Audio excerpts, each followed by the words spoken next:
Hi there, everybody. Welcome to our vodcast on the motion of the Earth. Now, the two motions that we're going to talk about is the rotation of the Earth and the revolution of the Earth around the Sun. So let's get started. The first motion that we're going to talk about is Earth's rotation. Now, Earth's rotation is defined simply as the spinning of the Earth on its axis. So you can see the rotation of the Earth right here. All you see is the Earth just spinning in place around this imaginary line that runs through the middle of the Earth at a 23.5-degree angle called its axis. And usually we identify the top of the axis with the North Pole and then the bottom of the axis with the South Pole. And as you can tell, that central line is the line that cuts through the middle as the Earth spins. Now, it takes a certain amount of time for the Earth to complete one spin, and that's called the period of rotation. If you have trouble remembering that, think about your class periods. Your class periods are chunks of time designated for certain subjects. So period 1 is a 40-minute block of time for one subject, and then period 2 is another designated block of time for another subject.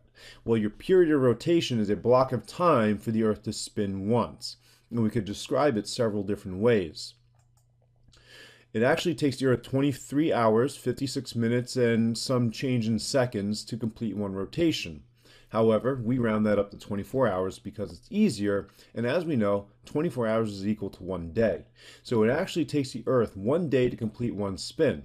So when the calendar switches over from Monday into Tuesday, the reason why it goes from Monday to Tuesday is because the beginning of Tuesday marks one complete spin of the Earth. And then Tuesday to Wednesday is another complete rotation of the Earth, and then Wednesday to Thursday is another one, and the Earth will have 365 1/4 rotations in a year.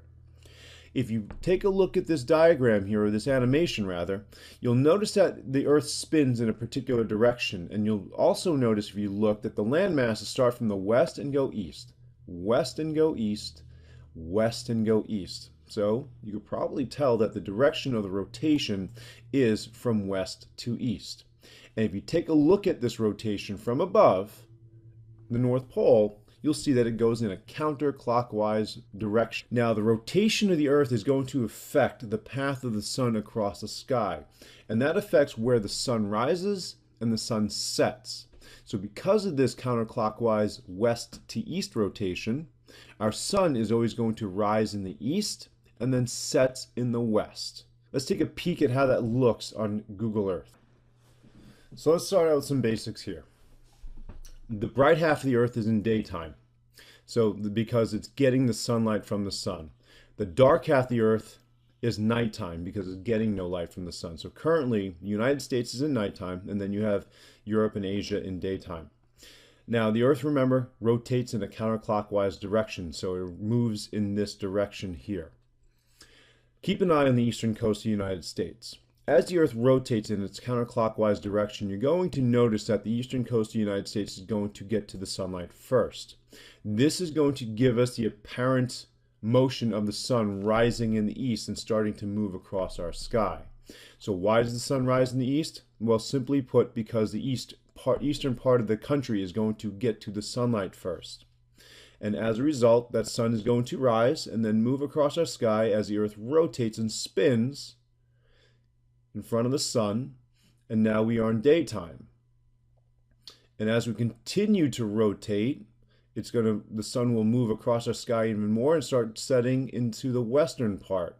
And the reason why it appears to set in the west is because if you take a look, as the eastern coast enters nighttime, the last bits of sunlight are located in the western portion of the United States, giving us the apparent motion that the sun is setting in the west.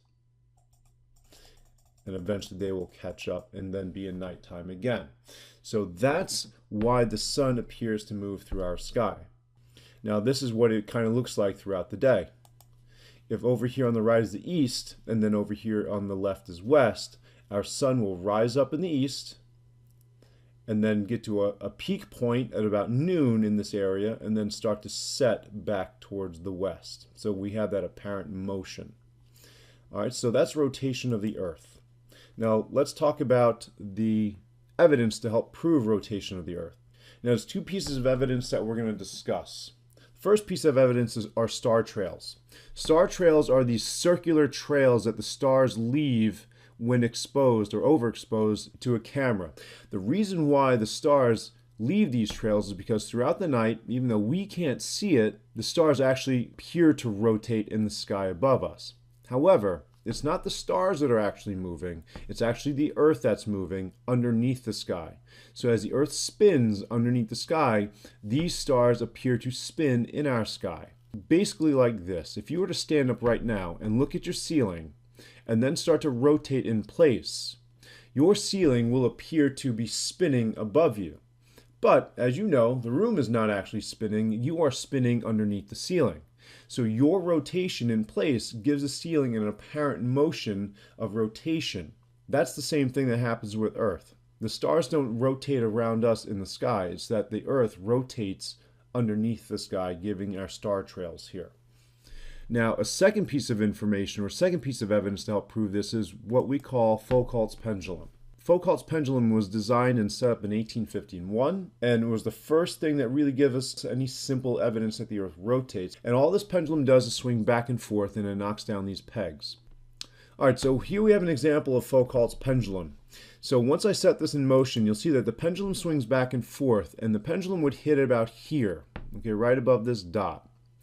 However, since the Earth rotates and the board below is attached to the Earth, it's going to start to move, and you'll see that 30 seconds later that the position of where the pendulum hits has now changed. It's no longer over here, it's slightly more to our left. And that's caused by the rotation of the Earth moving this board. And as the Earth continues to rotate, you'll notice that it's now touching the peg. And at about 90 seconds later, after we started, this pendulum is going to come swinging, and it's going to knock down the peg. And the reason why that happens is because the Earth was rotating underneath the pendulum. If the Earth did not rotate underneath the pendulum, then the pegs wouldn't be knocked down. And that's why when you take a look at this picture here, you'll see these sets of pegs knocked down here, and those sets of pegs knocked down on the other side, on the opposite side. So that's Foucault's pendulum, and that's Earth's rotation. So why don't we just take a quick look at what Earth's revolution looks like. Now, Earth's revolution is a little bit different from the Earth's rotation, because Earth's revolution is not the spinning of Earth. That's the rotation. The revolution of the Earth involves the movement of the Earth in its orbit around the Sun. So when you take a look at this diagram down here, you'll see our inner planets, Earth, Mars out here, Mercury, and then Venus, and then in the middle is the Sun. As you can tell, each planet has an elliptical type shape going around the Sun, and those are the planet's orbits. Here in the green is Earth's orbit. So this is the path that the Earth takes around the Sun. So as a planet revolves around the Sun, it just simply moves around it. That's all. It's just traveling through space in its orbital path around the Sun.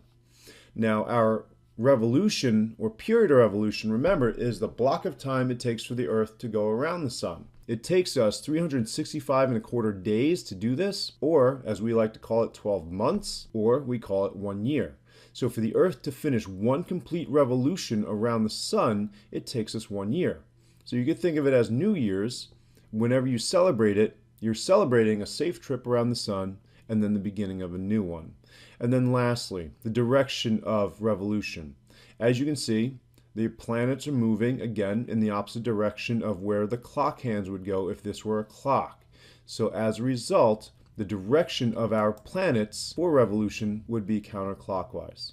All right, so to sum up Earth's revolution, it's the movement of the Earth in its orbit around the Sun. It takes us 1 year to do it, or 12 months, or 365.25 days.